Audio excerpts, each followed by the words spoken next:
Yeah. And then the drummer, at the end of every song, he just kept playing. And then he would look over and go, ah. And I was like, what is happening right now?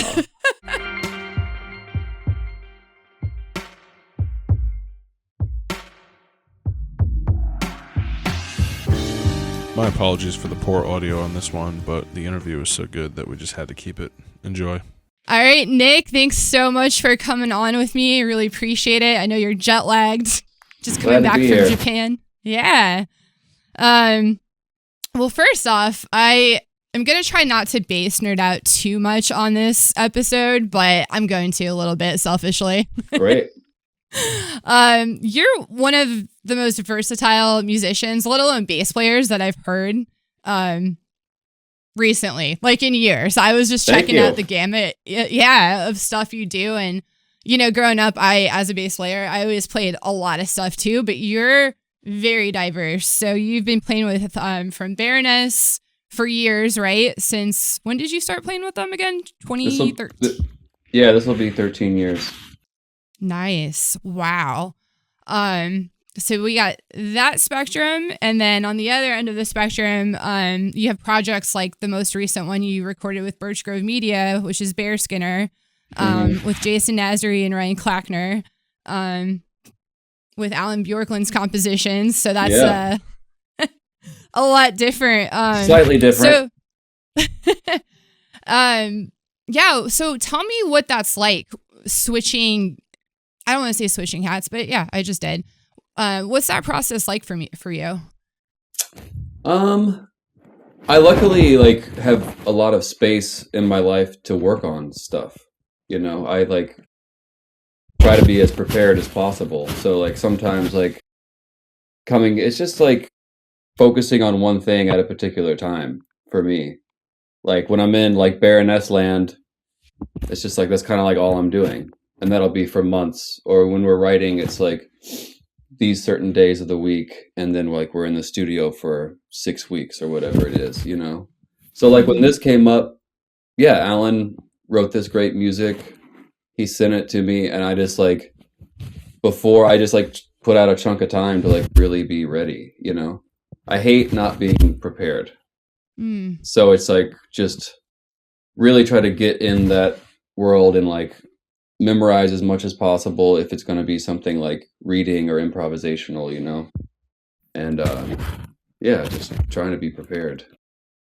So I'm going to ask a lot of nerdy questions just because I like to get into the weeds. So tell me more about when you get into the zone. When you block off time to work on, say, Alan's music or Baroness, is that the only music you work on, or will you work on different music throughout the week, say? Do you have to divide it up, I guess is what I'm asking. Yeah, I'll work on it all. There's when I was working on Alan stuff, we were also recording a record and just playing other gigs and had to get ready for a record release show, you know? Yeah, just practicing and making sure you don't sound like an idiot in public. You know, that's kind of it's kind of the main goal a little bit is, you know, I like playing stuff like what we recorded where it's advanced and with guys that can really do whatever they want inside of that kind of music, you know? So playing with Jason, he can really throw stuff at you that, you know, you have to be strong in what you know about the song in order to make it through and be able to listen to what these guys are capable of doing.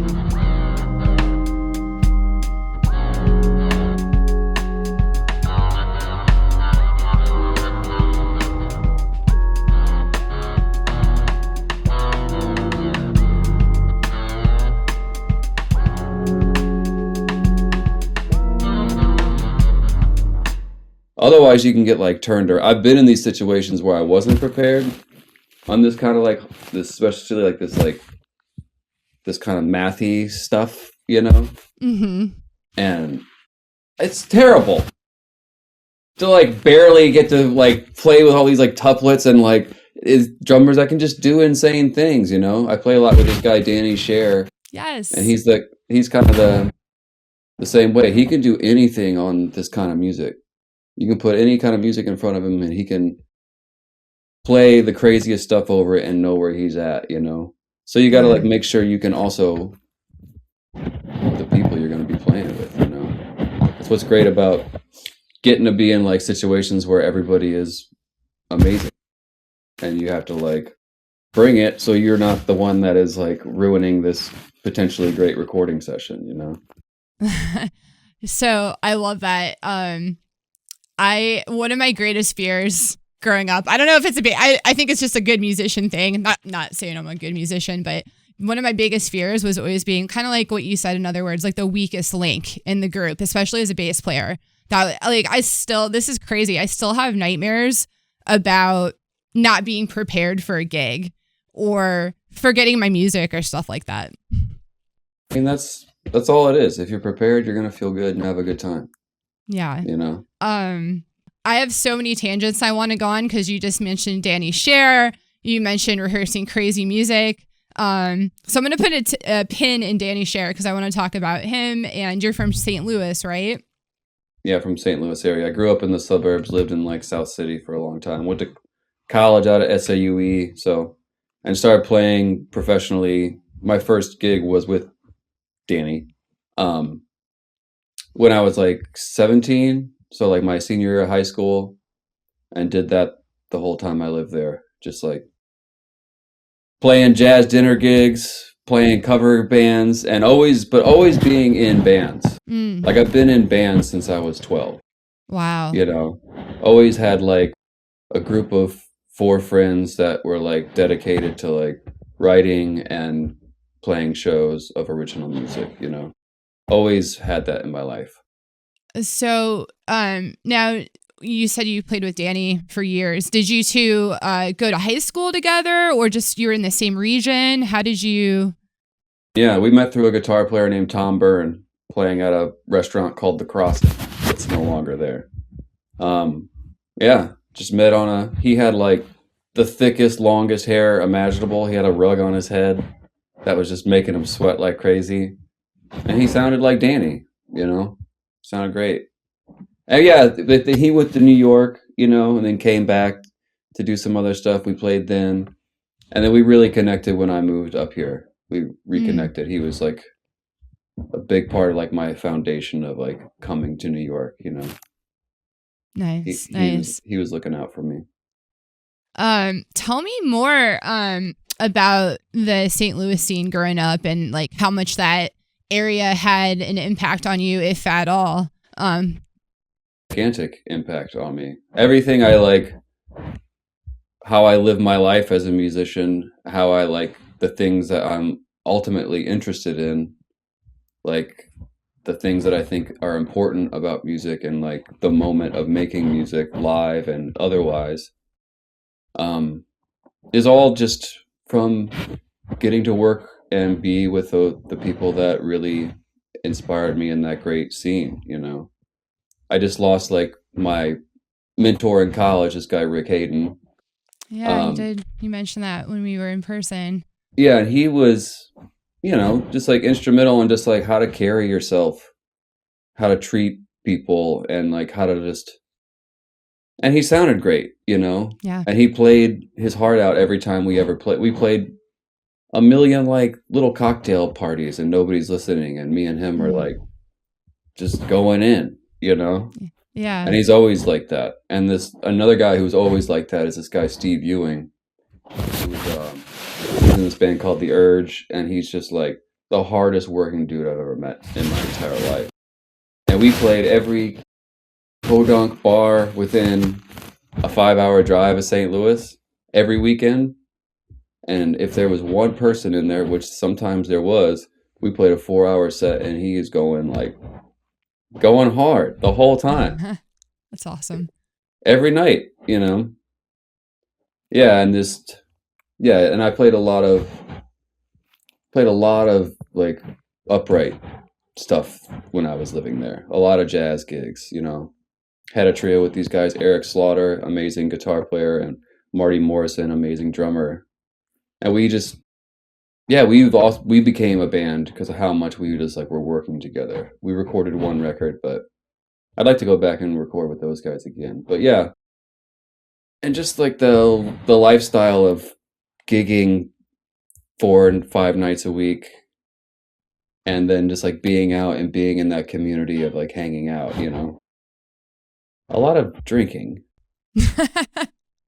Nice. But or not, depending on the situation. But mostly a lot of drinking. It's kind of a bit of a party scene.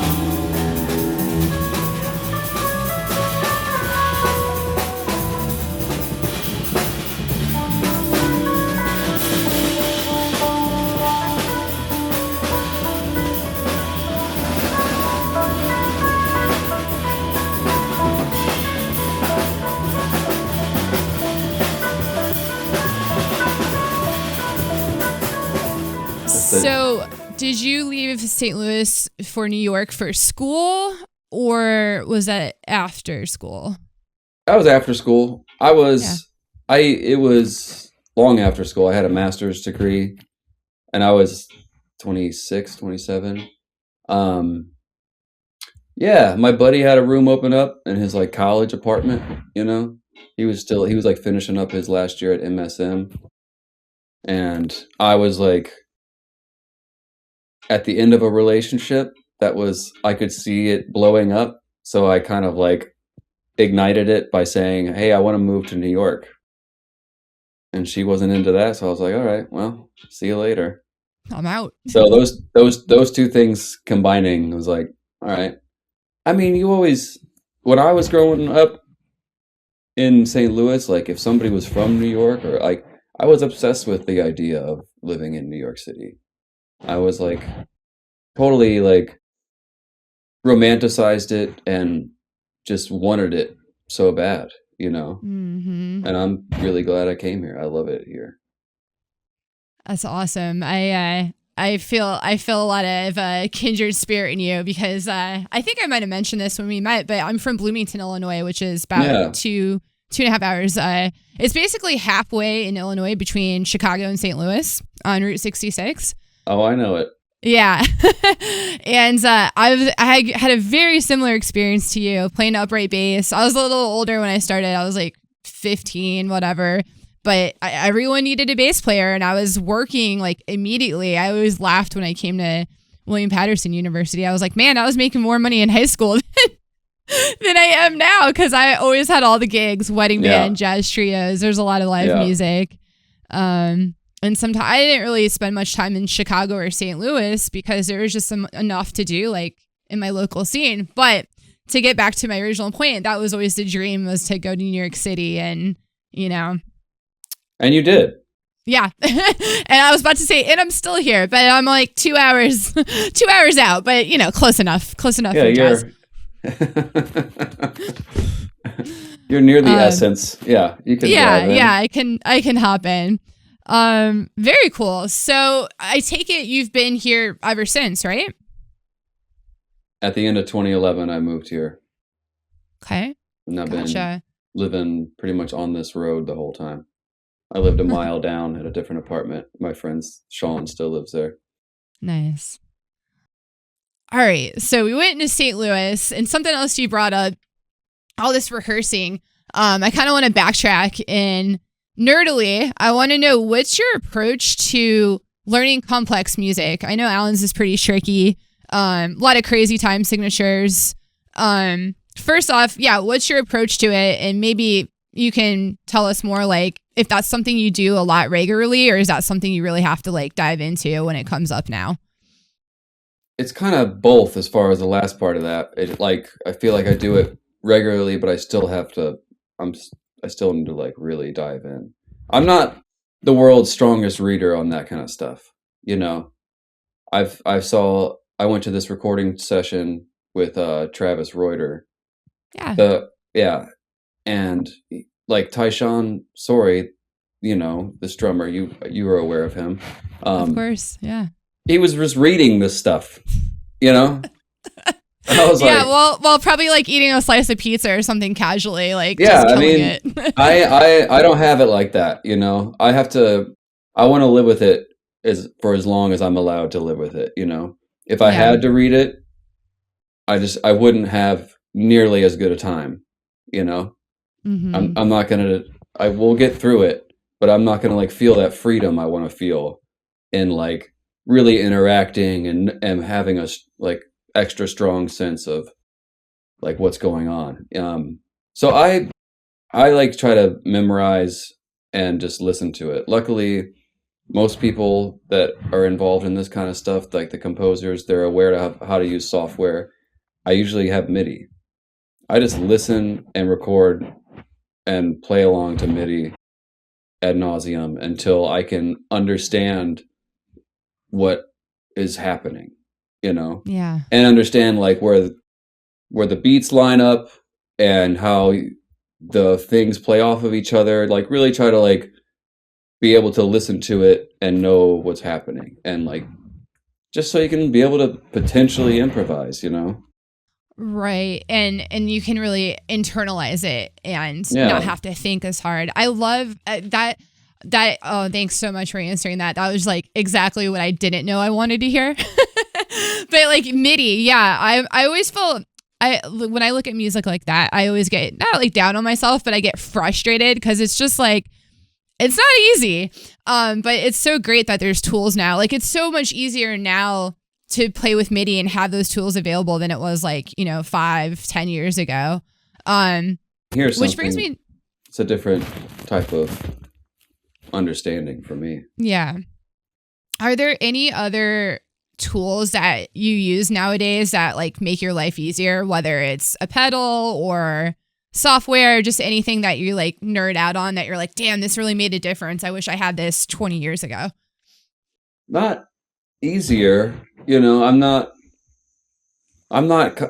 my connection to what I'm doing isn't like complicated. I don't feel like, Yeah. there's nothing that's going to make it easier or harder as far as like a technical tool. I do like, I go back and forth on being really into pedals, and I'm back into like wanting to investigate and find a new sound with pedals. And I've brought kind of like what I've discovered recently for this session. But yeah, there's like this attack decay pedal that I really, really think is super fun to like improvise with as far as like electric bass, Yeah. So that's a super fun thing to mess around with. For me, it's like just like tools that are a little inspiring, playing with synthesizers or being able to have access to a piano, I kind of like have enough around me to like feel like I can like get that kind of stuff. So yeah, nothing making it easier. I'm such a nerd. I always want to hear like what people are into, like, oh, like there's this new pedal or there's this software, I don't know. just having fun with it, Yeah, I keep it, my like software game is pretty simple, Yeah. I'm like a utilitarian. I go back to even just going and making demos just on a 4-track tape machine a lot. Because it's just it's just fun, There's no like better or worse argument. I just like, it's fun to play in that kind of medium, So I try to do as little as possible. As I want to be able to like get the sound I want going in, so I spend time on that to where I don't want to like be messing with it later. So it's just like, yeah, I use that stuff to like try to record what I think is already going to sound like I want it to sound, Yeah, I follow you. Love it. Cool. I wanted to circle back to a lot of circling back. You were mentioning how fun it is and you want to be prepared when you play with great musicians like Jason Nazary, for example. And I actually, the first time I met you, I had heard your name over the years from different musicians. And I was aware like, oh, Nick's amazing. And I was like, man, I can't wait to see this dude play. And I believe it was last August at the Bitter End is when I met you, and you played with my friend Ryan Clackner, who is also on Bear Skinner, and Kenny Grahowski on drums.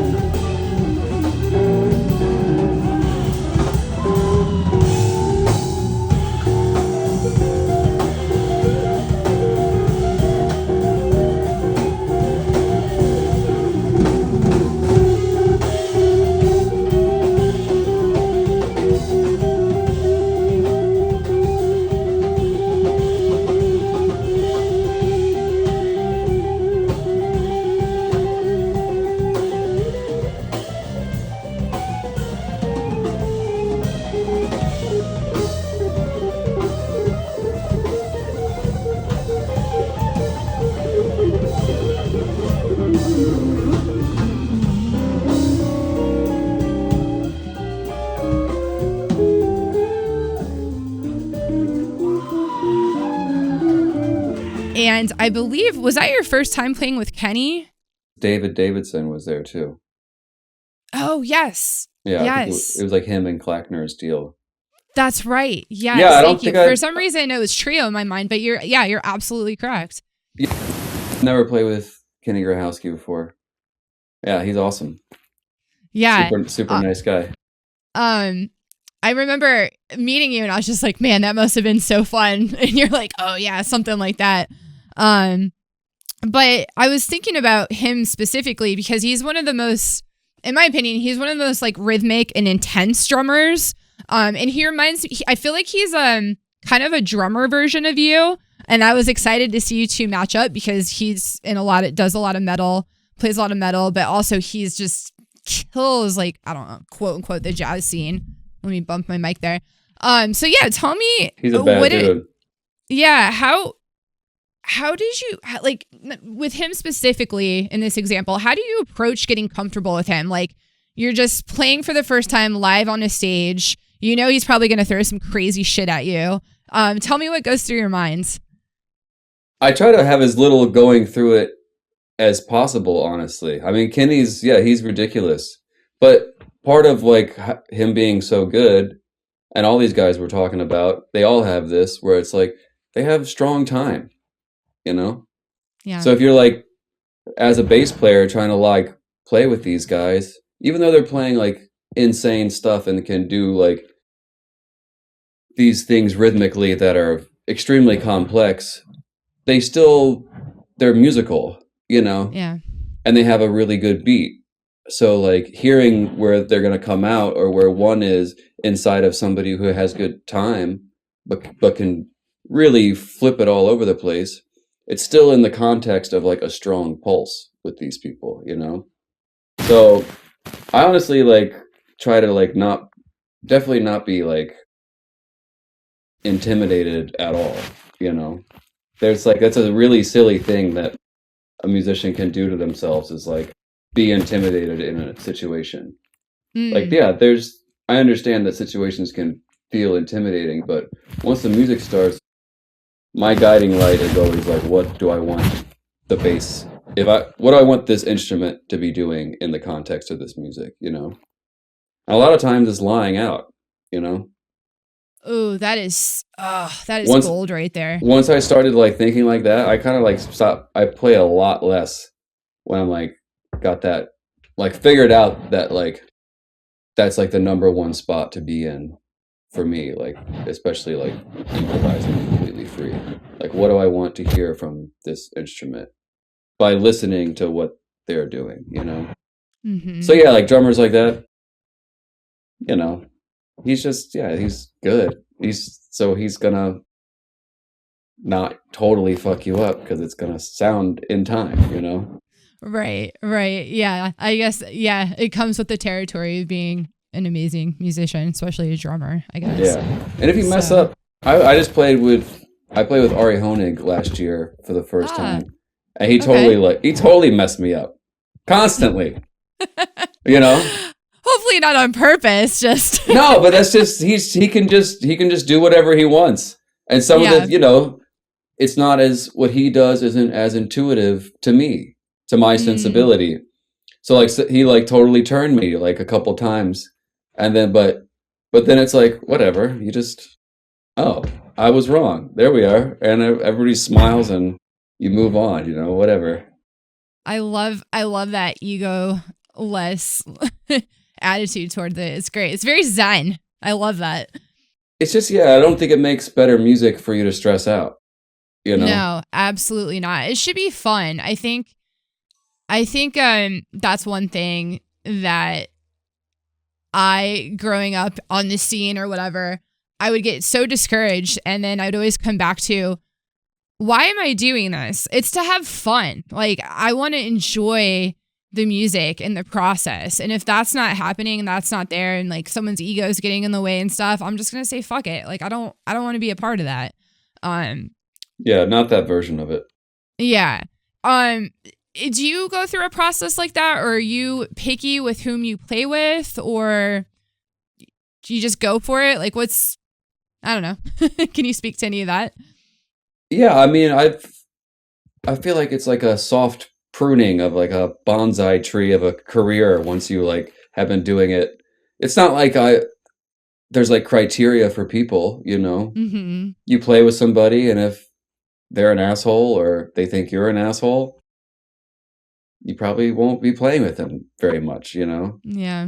I think that's what's like everything around Baroness, like all the people we see on the road, all the people at festivals, all the bands that we get to share the stage with, and like everybody's cool, There are very few dickheads in metal.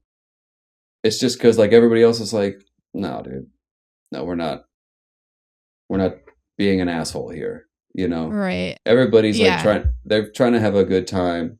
They're serious. They're incredible musicians, but it's like no BS with just the wrong kind of attitude, Do you see any difference in that scene versus, I don't know, I don't want to call it the jazz scene, but I don't have a better word for it. Like, do you see any difference of attitude at all, or is everyone kind of on the same vibe these days, in your opinion?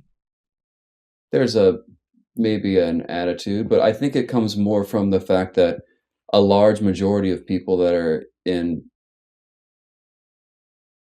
a lot of jazz scenes are institutionalized in some way, myself included. Like they went to school, Yes.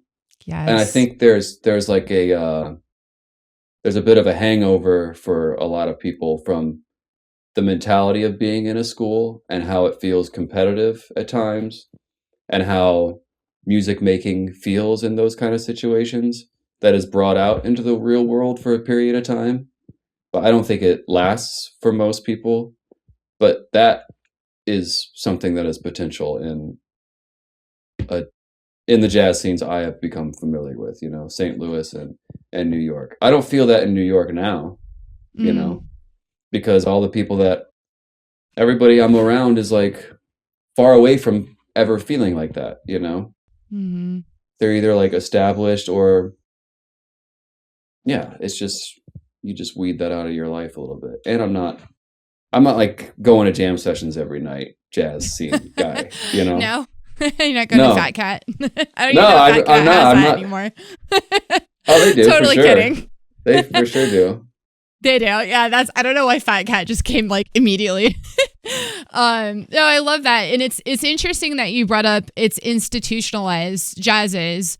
I recorded an episode with Ryan Clackner that'll come out before this one. And we had a very similar thread of a conversation of just how the institutionalization of jazz specifically just kind of stole the soul from it and created a lot of just issues, obviously not in every single circumstance, but it definitely created this aura of like egotism and stuff. So yeah, it's not necessarily like a direct cause and effect there, but yeah, it's definitely, I mean, I still do some like master classes and clinic kind of things every once in a while. So I get to go on a college campus ever so often. And yeah, I'm like, man, a lot of times like, what are you guys doing? Why are you, I always ask like, why are you guys in school for this? You know, a lot of guys, they're not like, a lot of people just aren't that into it, and they're going through these programs and like going through the motions of pursuing a music when they're not like, kind of like not that into it, you know? Yeah. Yeah. That's weird. I'm glad I found out what I wanted to do.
Bit of a left turn back to that gig that I just mentioned with Kenny Grahowski. I saw the coolest thing after that gig, and I don't know if this happens to you a lot, but there was randomly a Baroness fan there, and he came up to you afterwards. Do you remember that? Yeah, and I think it was just by circumstance, like by chance, he was at that gig and saw you and was like, holy crap, that's the bass player Baroness. So I was just wondering if that happens a lot, and does that ever feel weird to you when someone kind of like is a fan and walks up to you and like freaks out? If somebody likes Baroness, I'm like, hell yeah, man, what's up? Yeah. No, it's not something that happens to me like constantly. But you know, with this cross section you're talking about, we're playing with David Davidson. You know, we're playing with Kenny Grahowski. Good chance. Like that, there's a lot of overlap in Baroness world there, you know? So, yeah, if I'm in a room with 40-year-old metal nerds and they're all in black t-shirts, somebody might recognize me. But it's a deep cut if I'm getting recognized, you know? Yeah. You were so humble, too, and so sweet. I was just watching that interaction. I'm like, oh, man, that just made that dude's night. I can tell the fan. It was cool. Yeah. Cool. So yeah, I think, thanks again for doing this. I know it's, I know there's tons of interviews out there and stuff. I was stalking you on YouTube about Baroness and stuff. So I just wanted to like nerd out on some questions that hopefully not that you don't always get asked and just some different stuff. Yeah, totally. Yeah. So I appreciate it. Yeah. I have one more question. I always like to throw like a random funny question at the end of a podcast. I want to know what musician has ever made you feel the most uncomfortable on stage. I guess there's different versions of this kind of thing, you know. But I played, one of them was I played a trio gig with a guitar player who had too much electric shock therapy in the 70s. Wow. And he could play jazz, but he couldn't get to so this isn't necessarily uncomfortable, but just like kind of like a crazy situation to navigate. He couldn't remember a song. So he had to read all the charts for, you know, just regular jazz standards. He had like a pack of charts, right? Yeah. The drummer is like 87 years old. He's as old as, he's like, just like somebody had on the drums. So the guitar player, he has good vocabulary, but he's just jumping all over the place. So he's like playing the song, and all of a sudden he's like at the B section at the wrong time. He's constantly, but he can play changes so I can hear where he's at. Yeah. And then the drummer, at the end of every song, he just kept playing, and then he would look over and go, ah, and I was like, what is happening right now? These guys are like, there's just like the kookiest two guys you could ever play music with, you know? It was super, yeah. So not uncomfortable, but just like, man, it takes all forms out here. These guys are gigging. It was maybe not uncomfortable, but a what the fuck kind of moment. Yeah, like you two are like, this is quite the odd couple here, you know? Wow. But they could still, it's just funny. They were, you know, it's also a thing like you're talking about, like, kind of like broke down like some of your preconceptions about music, you know? Because the way I had to play 3 hours of music with these guys. So it's like, how do I make this work, you know? And it worked. We all like everybody had a great time. All three of us were like smiling and had some beers afterwards. It was like, no, you two. I love that story. I didn't see that one coming. It's really good. All right. Well, Nick, thanks again so much for coming on. And I'm sure people look forward to hearing you on the new Bear Skinner album we have coming out. It's going to be sick.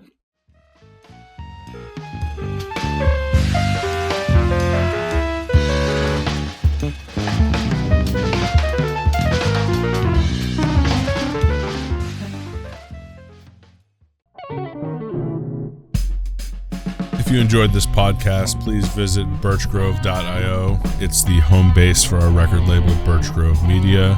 You could buy a vinyl record or a digital album and sign up for our newsletter where you'll receive notifications about future events and releases.